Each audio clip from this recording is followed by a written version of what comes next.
Fala aí, pessoal, seja bem-vindo a mais um vídeo aqui no canal.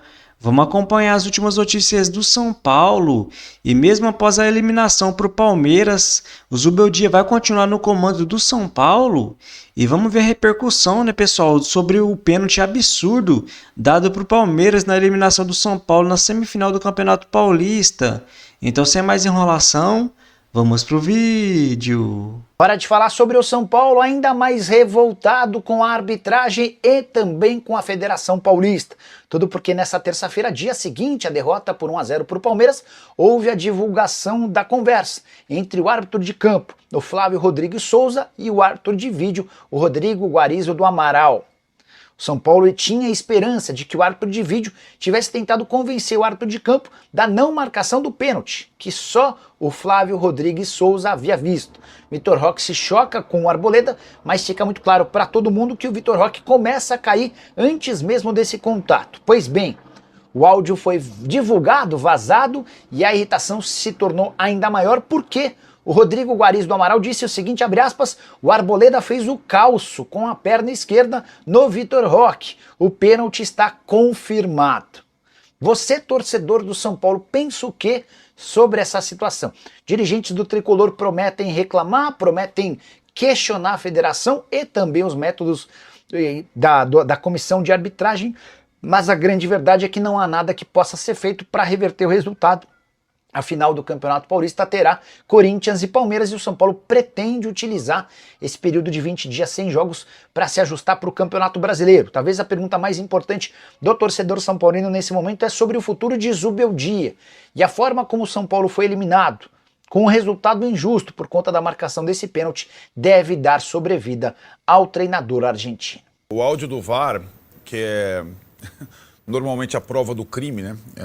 Por isso você fala, tirei as crianças da sala, ele acaba com, quando confirmado o pênalti pelo Flávio e pelo VAR, ele ainda fala para os jogadores do São Paulo, vocês erraram a saída e querem que a gente...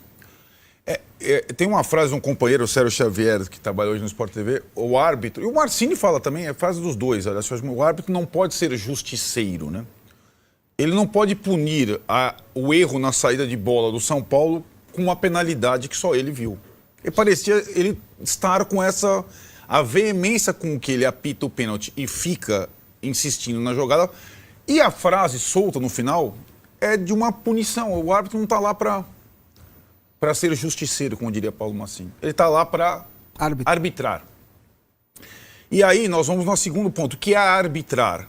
É conduzir o jogo. Deixar os jogadores... Quem decidiu a classificação do Palmeiras foi o senhor Flávio de Souza. Não foi nem o Rafael Veiga.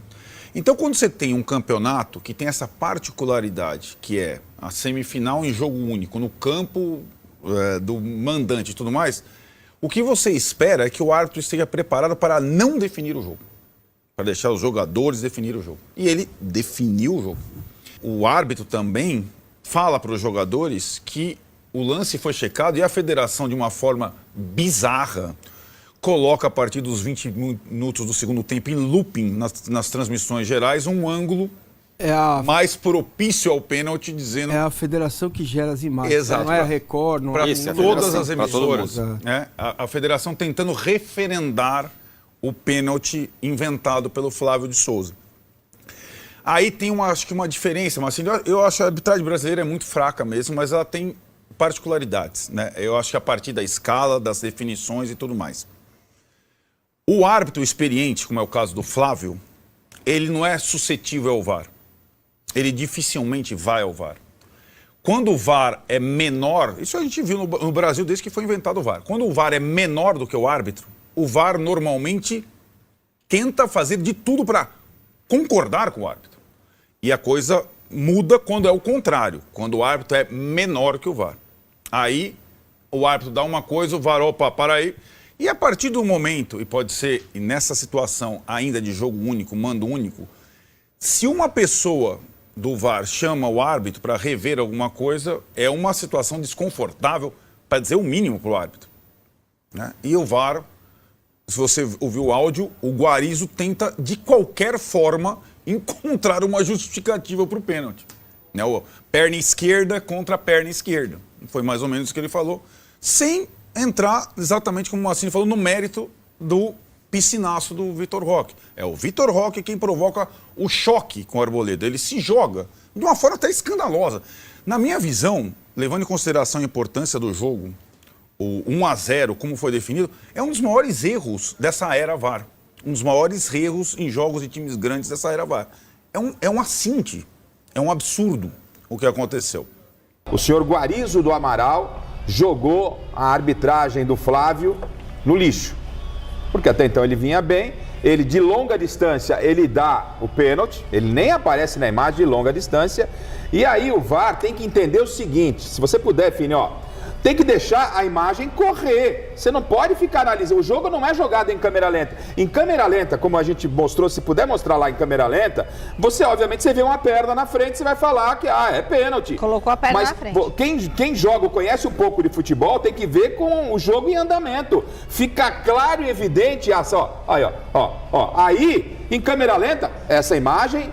Pênalti, essa imagem sim, em câmera lenta. Agora, se você, parou, ele para a imagem, tem um pé, meião branco na frente de meião verde. Mas no futebol não é isso, O Arboleda, por essa imagem, o Arboleda tá recolhendo o pé, o Arboleda tá tirando. E o Vitor Roque, com toda a malícia, apesar de um garoto, né? Ele já vê aquela pernona do Arboleda, ele se projeta na perna, dobra o joelho e cai. Não foi absoluto, o Arboleda tirando, Não é esse toque que derruba o jogador do Palmeiras. Não há nem polêmica, não há pênalti. Não dá para brigar contra a imagem, ponto. Não tem polêmica. Não, o que não pode é brigar contra a imagem, gente. Não é que é uma dúvida, há uma dúvida. Todos os ex-árbitros que são especialistas na matéria, todos ouvidos, falaram que não foi pênalti. Gente, será que quem tá certo? Os palmeirenses estão tirando onda, conversando com os palmeirenses da redação. Todo mundo sabe que não foi pênalti. Mas quando você assistiu na hora do jogo, vou deixar a pergunta no ar. Jogo. Então, na hora do jogo que você estava assistindo, e o Zé Paz também, vendo ali, com o olho, não é essa VAR, imagem aí, Michele. E não com a TV, não essa imagem. Essa imagem aí... Porque todo mundo, eu achei que foi pênalti. Na hora você tem a impressão do pênalti. Olha, pênalti. Na hora, aí você tem o recurso. Tá bom, o árbitro estava longe, ok? Ele deu o pênalti. Aí, você tem a câmera, acabou. O Vitor Roque procura a perna do Arboleda, mas claramente procura a perna do Arboleda.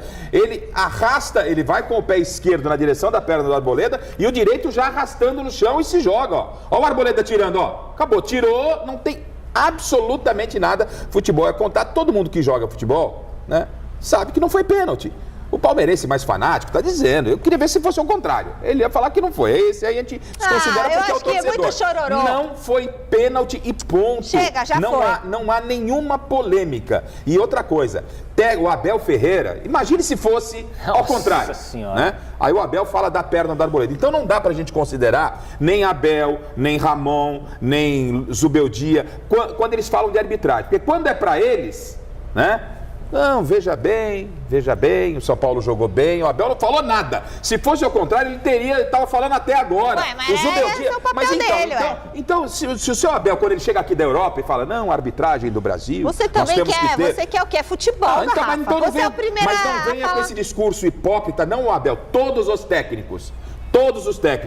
Quando bate a água no umbigo deles, eles saem gritando. Achei que era em outro lugar. Fala, Zé Paz. Não foi absolutamente nada. O Vitor Roque, ele já chega caindo. E se você prestar atenção, estava até analisando com o pessoal hoje aqui na redação, a linguagem corporal do Veiga, quando a bola continua, o Veiga sai andando como se não fosse pênalti, ele como não se ele fez achasse. assim, Levantou o braço. Exato, ele não reclama, porque ele acha que o Vitor Roque, inclusive, vai tomar cartão. Ele já pulou. Vai ser punido. O Vitor Roque procura a perna do Arboleda. Ninguém parou nem a jogada, né, Zé? O pessoal lá no VAR, eles criam argumentos para conseguir confirmar a narrativa deles. Dizer que o rapaz foi calçado, eles não sabem nem o que é ser calçado num campo de futebol. Não é isso. Não é isso. Sabe, então não foi pênalti. A culpa não é do Palmeiras. O São Paulo foi prejudicado, sim. Se o São Paulo ia passar depois ou não, isso a gente não sabe. Agora, que isso acabou condicionando o jogo, é claro que condicionou. O jogo estava legal, estava bacana. O São Paulo fazia um bom jogo. O Zubeldia mexeu na escalação, conseguiu fazer um bom jogo durante 20, 25 minutos com o Palmeiras ali, de igual para igual, ficando mais com a bola. E esse lance acabou condicionando totalmente a partida. Mas não foi pênalti de jeito nenhum. Zé, não só nós, como todos os programas esportivos, né? É o assunto, né? Claro.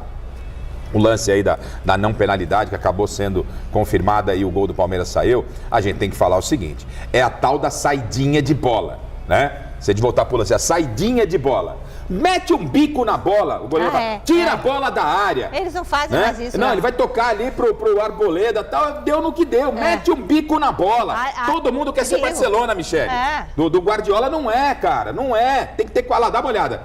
Pra que esse tipo de saidinha? Né? E o São Paulo, com todos os jogadores que tem, tinha que estar jogando mais. Uma coisa é o pênalti, outra coisa é o Palmeiras ter merecido a classificação. O Palmeiras mereceu, o Palmeiras buscou mais a vitória. O São Paulo tá devendo. O São Paulo não tem comprometimento tático. Não vi no Campeonato Paulista o São Paulo jogar um bom futebol. Eu falei, não deixem o Palmeiras chegar. Deixaram, o Palmeiras é o favorito. Anote aí, Palmeiras vai ganhar, eu não sei. Mas pra mim, o Palmeiras chega como favorito à conquista do título. Só mais uma coisinha, o Everton, depois na zona mista, não sei se vocês viram, ele fala também, não vi o lance ainda, ainda não olhei, tem que dar uma olhada melhor. Né? É assim, cara, não foi pênalti, o São Paulo acabou sendo prejudicado sim, outras vezes o Palmeiras foi, eu acho que não é com má intenção, eu acho que eles são ruins mesmo. Aliás, o Flávio Rodrigues de Souza e o Guarizo do Amaral são aqueles mesmos árbitros de Vitória e Fluminense, que foram parar numa geladeira com aquele pênalti inexistente de VAR. Essa duplinha é boa, hein? Isso duplinha boa, hein? Eu não esqueço, não, duplinha boa. Busca aí no YouTube o que eles fizeram com o Vitória a favor do Fluminense. Então, isso sim. Agora, o que aconteceu, aconteceu. O Palmeiras está na final, vai enfrentar o Corinthians e pronto. Agora... A senhora é simples assim, né? Pra mim é simples. É Palmeiras e Corinthians que eu achei que ia dar desde lá atrás. Isso é verdade. Tá bom? Agora, esse pessoal do VAR... tem que chamar na chincha. Entendeu? Geladeira. Não, melhor forno, né? Porque o calor que tá aí, elas brigam com a imagem. Quando ele congela lá na geladeira e pronto, gente. E agora o presidente da Federação Paulista também se pronunciou sobre a arbitragem no Allianz Parque. Silver, volta aqui para a nossa conversa, por favor, e conta o que ele disse. Eu vou colocar para vocês verem e ouvirem. Eu achei uma declaração, no mínimo, interessante do Reinaldo Carneiro Bastos, o presidente da Federação Paulista, quando eu questionei aqui depois da reunião a respeito do lance polêmico de ontem. Ele deu uma passada de pano na arbitragem, mas num ponto eu concordo com ele e vai ao encontro do que disse agora o Garrafa também. A saidinha de bola no momento daquele que os caras pressionando desencadeou todo esse rolo. É ou não é, Reinaldo? Um lance que eu rezo todo santo dia para não acontecer, porque vocês que são de futebol sabem, se não tivesse dado o pênalti, quem estava reclamando hoje era o Palmeiras, o toque existe, a gente garantir que aquele toque foi suficiente para desequilibrar o atacante. É uma interpretação que dois FIFAs, um no campo e um na cabine, entenderam que foi suficiente, mas é algo que me entristece, porque eu entendo a mágoa, eu entendo a insatisfação do torcedor são paulino, da diretoria são paulina. Eu entendo, porque é um lance extremamente no limite. Para onde você decidisse, alguém ia ficar em desagrado. Se o Rafael chuta para frente, não acontece nada, né? Eu, quando eu estava no campo, estava lá no Allianz, e quando apitou, eu achei que foi.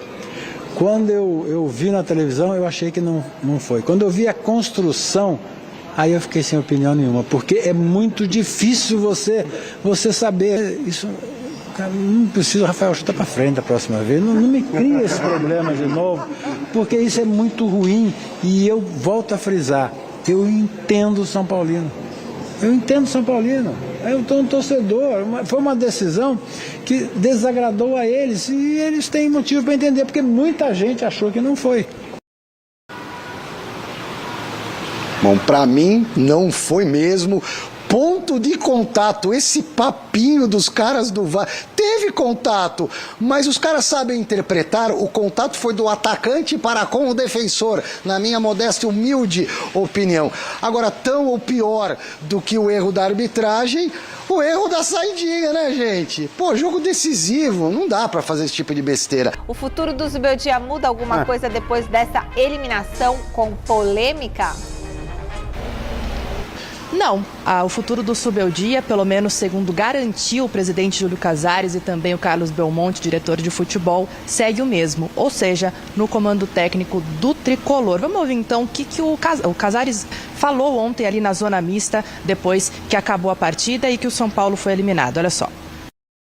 Claro, continua o Zubeldia, continua a comissão técnica. Aliás, a pressão foi feita do lado de fora, não do lado de dentro. Aí o Casares joga mais para o lado de fora. O que ele quer dizer? Que o Zubeldia sempre teve ali o respaldo da diretoria, dos jogadores em relação aos momentos de instabilidade que o São Paulo passou no Campeonato Paulista, como aqueles 5 jogos sem vencer, como o desempenho e tudo mais. O Belmonte também falou ali um pouco antes para as detentoras, falando que ele vai seguir no cargo, que o trabalho do Zubeldia é excelente, ele classifica assim o trabalho do treinador do São Paulo e também que essa decisão da permanência dele no cargo já estava definida antes mesmo da eliminação do São Paulo. O que a gente fala aqui, segundo as nossas apurações, é de que o Zubeldia segue no cargo também por conta da atuação do São Paulo, que foi uma atuação consistente na visão ali da diretoria, também de alguns torcedores, e também por conta da escalação do São Paulo. Se vocês prestaram atenção, ontem a gente deu uma escalação aqui, só acabamos trocando um jogador. Marcos Antônio foi sacado e Luciano foi colocado, ou seja, o quarteto ali, Oscar, Luciano, Caleri e Lucas estavam em campo. Essas duas características, né, combinaram para que também o Zubeldia tivesse ali mais posse de bola, enfim, apesar de o São Paulo ter tido pouquíssimas chances claras de jogo, de gol. Agora o São Paulo então se prepara para a estreia no Campeonato Brasileiro e tudo mais, com Luiz Zubeldia no comando. Hoje teve folga, amanhã se reapresenta, tá bom, Mi? Tomás, eu acho que o Zubeldia ganhou esse respaldo, esse respiro, porque o São Paulo jogou, ele lutou, sabe? Ele ganhou um respiro porque o São Paulo foi eliminado, na minha opinião, por esse lance aí do pênalti. Porque senão, porque eu entendo, o Zé, Oscar, Lucas, Luciano, Calério, o São Paulo tem bons jogadores. Bons jogadores. O São Paulo tem um time para jogar mais, não está jogando. Ontem, acertou ontem na escalação, mas esses caras, parece que eles não é uma dificuldade para definir um time. Cada jogo é uma formação, cada jogo é uma escalação. E aí o time não tem padrão. O São Paulo foi um time muito pobre, no meu entendimento, tecnicamente na partida de ontem. Estava equilibrado o jogo do Palmeiras? Estava brigando, disputando? Estava brigando, disputando. Mas tecnicamente esse time tem que jogar mais. Eu estou fazendo uma avaliação do que foi o desempenho no Campeonato Paulista. O São Paulo teve jogos sofríveis. Acho que o São Paulo, taticamente, não tem um trabalho, algo que a gente possa olhar e entender esse time do São Paulo. É um time um tanto quanto desorganizado e o Palmeiras mereceu a classificação, apesar da forma que foi. Aí a gente tem uma série de fatores, né? Eu já escutei da boca do Belmonte e do Casares que o técnico não ia sair e o futebol é dinâmico e depois o cara saiu. Então, assim, não dá pra ir muito nesse papo aí do vem daqui, vem de lá, vem de fora. Então, ganhou um refresco até a primeira fase da Libertadores. Exatamente. A escalação de ontem foi uma escalação diferente porque o Oscar jogou como segundo volante. O Palmeiras, o São Paulo em dado momento até conseguiu ficar mais com a bola, conseguiu controlar em dado momento o jogo, mas sem aquela efetividade que a gente queria ver, né? Que o torcedor do São Paulo queria ver. Agora, foi um jogo em que o São Paulo teve uma chance com o Caleri, uma chance de marcar um gol, e ele acabou desperdiçando. Então, assim, o torcedor tem que ficar bravo que a atuação não foi das melhores, ficou com a bola exatamente, mas não teve aquela efetividade. Então é isso aí, pessoal. Vamos comentar sobre essas últimas notícias do São Paulo. E mesmo após a eliminação para o Palmeiras, né, com um pênalti absurdo, o São Paulo deve manter o treinador Luiz Zubeldia no comando. Eu falei no vídeo de ontem, né, galera, que eu compreendo a decisão do São Paulo, já que o tricolor jogou bem contra o Palmeiras. O Zubeldia surpreendeu na escalação, fez um time ofensivo, eu gostei, o São Paulo foi para cima, mas com esse pênalti absurdo, né, pessoal? É meio até sem jeito o São Paulo demitiu o Zubeldia, até porque o time jogou bem, mas não é o mesmo dos últimos jogos, né, pessoal? O São Paulo não vinha jogando muito bem, por isso tem que ser uma decisão convicta da diretoria em manter o Zubeldia.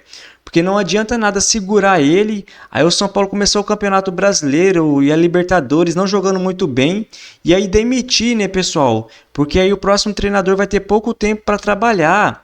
O Zubeldia já vai fazer quase um ano, né, no comando do São Paulo, já foi eliminado da Copa do Brasil e da Libertadores ano passado, agora do Campeonato Paulista. É um treinador muito criticado por não utilizar a base, né, galera? Já que o William Gomes foi vendido por apenas 55 milhões de reais. O Moreira emprestado de graça, muito sim por culpa do Zubeldia, né, pessoal, que não deu muita chance para esses garotos. Agora a gente vê o Rian Francisco, o Ferreira, o Mike, com a mesma coisa, né, pessoal, não jogando. E o próprio Rian Francisco, que vinha muito bem, fez uma ótima copinha, estreou no São Paulo com um gol e depois praticamente não jogou mais, né, galera? Não dá para entender. Até porque se não for testado no Campeonato Paulista, esses jovens vai ser aonde? Na Libertadores, na Copa do Brasil, num Campeonato Brasileiro, que não faz nenhum sentido na minha opinião. Então, já que o São Paulo vai manter o treinador Luiz Zubeldia, espero que esteja convicção no trabalho dele, já que o São Paulo vai ter quase 20 dias aí para treinar e era a hora certa de trocar um treinador, né, pessoal?